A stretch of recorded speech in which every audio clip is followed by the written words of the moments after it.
This is KCTV English News. I'm Nick Brandes. Officials have issued a nationwide influenza alert. The Korea Centers for Disease Control and Prevention issued the warning as the number of flu patients spiked to 7.8 per 1,000 people. 6.3 per thousand is the benchmark for a warning. Authorities issued the alert 2 weeks earlier than they did last year. After an alert is issued, high-risk groups like children 9 and under, pregnant women, senior citizens 65 and older, heart disease patients, and lung disease patients qualify for insurance benefits even if they have not undergone a specific influenza test. The North Korean press says the Jeju mandarin oranges recently shipped to the north will be given to students and laborers in Pyongyang. The Korean Central News Agency reported Friday that those were the orders of North Korean leader Kim Jong-un, who received the fruit as a gift from South Korean President Moon Jae-in. Military transports made 4 flights on November 11th and 12th to fly 200 tons of local citrus from here to the North Korean capital. The fruit gift was a response to the 2 tons of pine mushrooms the North gave the South during the September Inter-Korean Summit in Pyongyang. Apartment prices in Jeju are falling. The Korea Appraisal Board says November 12th prices were down 0.01% compared to the week before. Prices for long-term jeonse leases dropped 0.18% over the same period. Analysts say apartment prices are trending down nationwide, but that there's a steeper decline in areas outside the capital. Part-time college instructors may soon be guaranteed at least a 1-year contract at their schools. The National Assembly's Education Committee has passed a revision to the Higher Education Act that sets 1 year as the minimum employment period for part-time instructors. Schools will be required to stipulate reasons for not doing so. They will also be required to provide a written contract for part-time instructors that contains details of the appointment period and wage. Finally, schools will have to pay them during vacation periods. If the revision passes at a general meeting of the Assembly, it will be implemented in August. A memorial stone for April 3rd incident victims now stands in Osaka, the home of most of the Japanese residents with Jeju roots.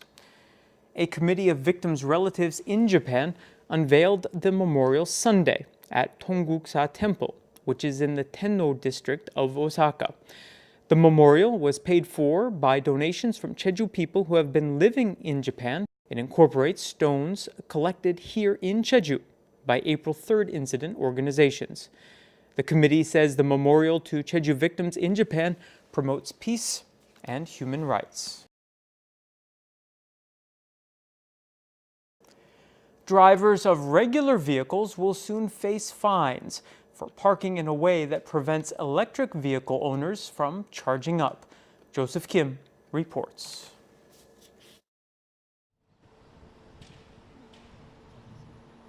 There is a gas-powered car parked at the electric vehicle charging station.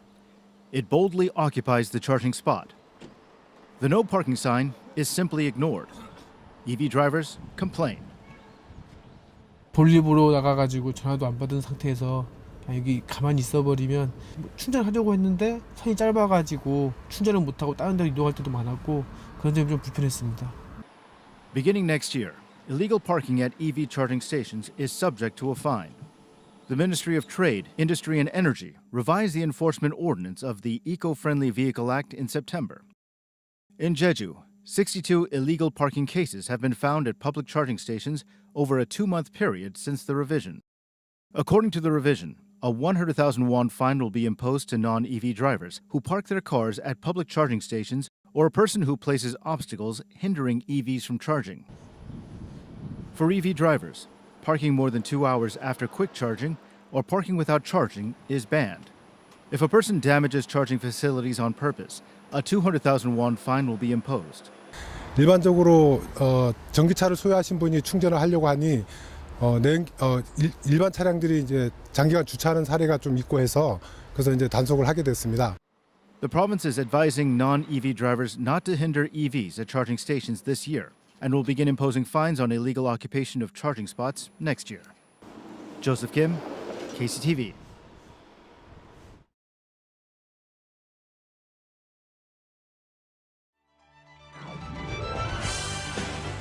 Halim Park is exhibiting over 10,000 flowers in its annual Chrysanthemum Festival.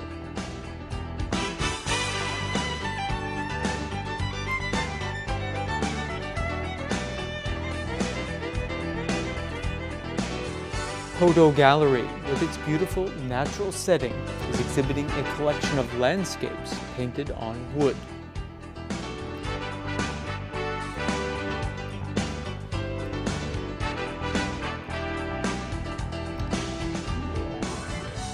Pick fruit, ride horses, feed farm animals, and more at Q80 Natural Park's Camellia Festival, which is running through the end of January.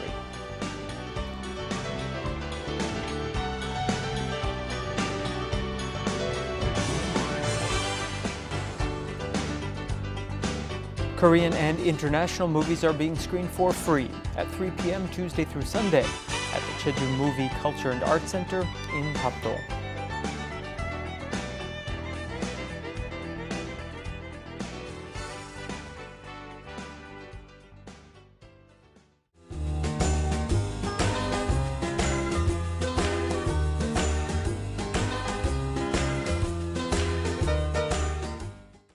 We'll have mostly fair skies by the time the afternoon rolls around Tuesday. For the details, here's your forecast. The morning low in Jeju City will be 10 and the afternoon high 15 degrees.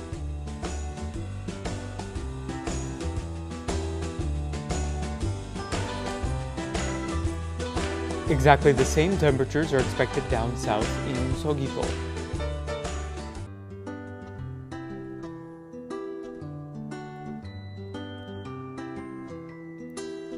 In Seongsan, the low before lunch will be 7 and the high later on again 15 degrees.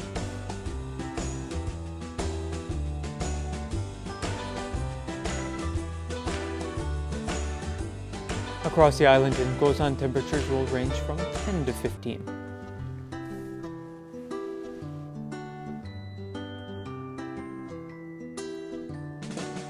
And the morning low up on the mountain at Songpanak will be 4. The afternoon high 9 degrees.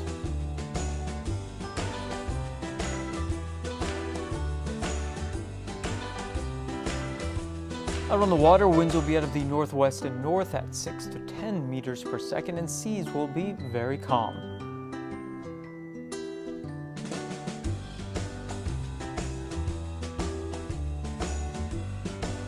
And here's a look at the extended forecast.